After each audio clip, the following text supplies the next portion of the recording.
Hello and welcome everyone. So I'm going to do a video here on herpes, and it's going to be a little different type of video than you're used to seeing in my previous videos.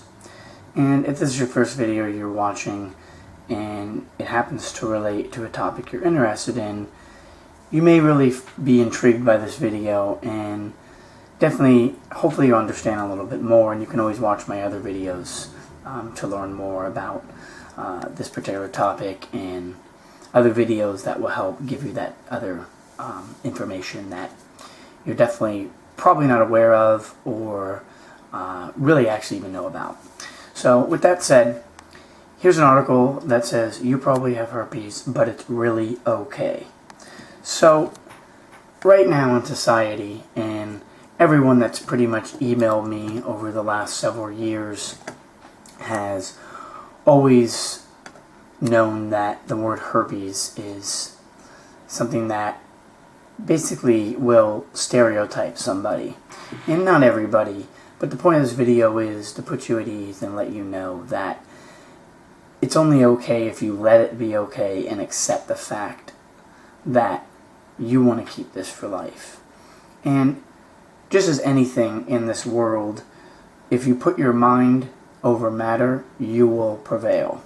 The problem is when people tell you that you can't do something because somebody has basically manipulated the whole system for the last 100 years. Watch my video back in September of 2015 on the deception of allopathic medicine, and you'll really understand a lot more how the Rockefellers and the Carnegies took everything over.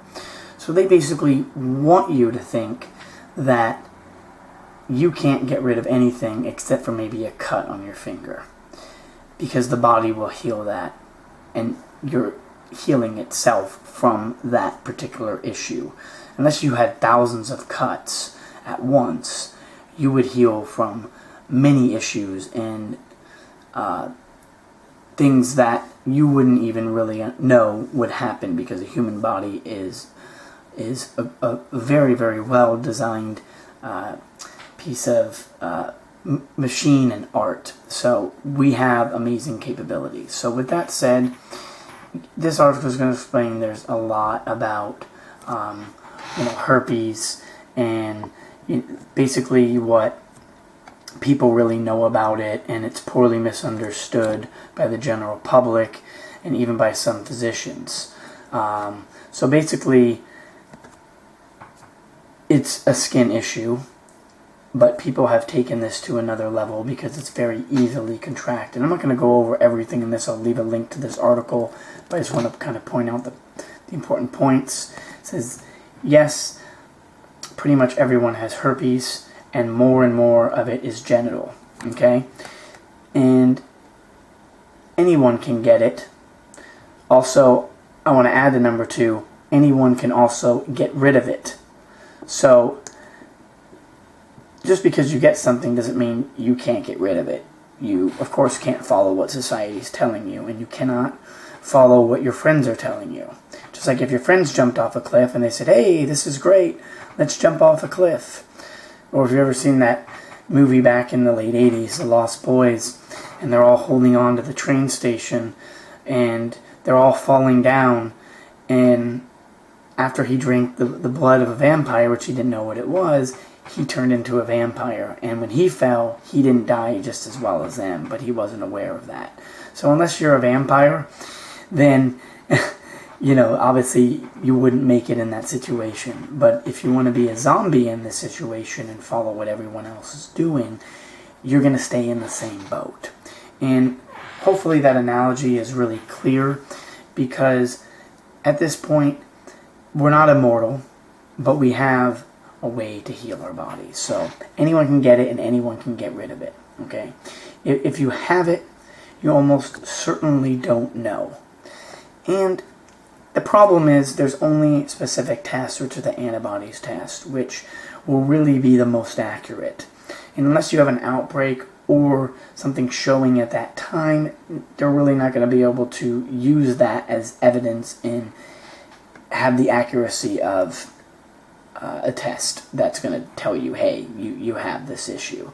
And that's part of the flaws in the system, but that keeps people in the rotation. So the best test is the antibodies test, and that will be the most accurate. Is it 100%? Of course not, but it's the most accurate out of all the ones out there.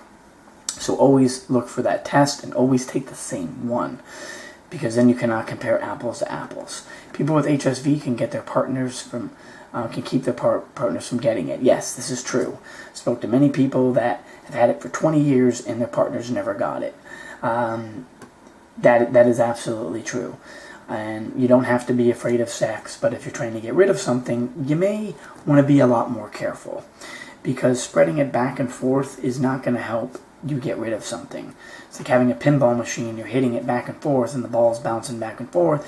It's not going to go to where it needs to if it keeps bouncing in between one particular area.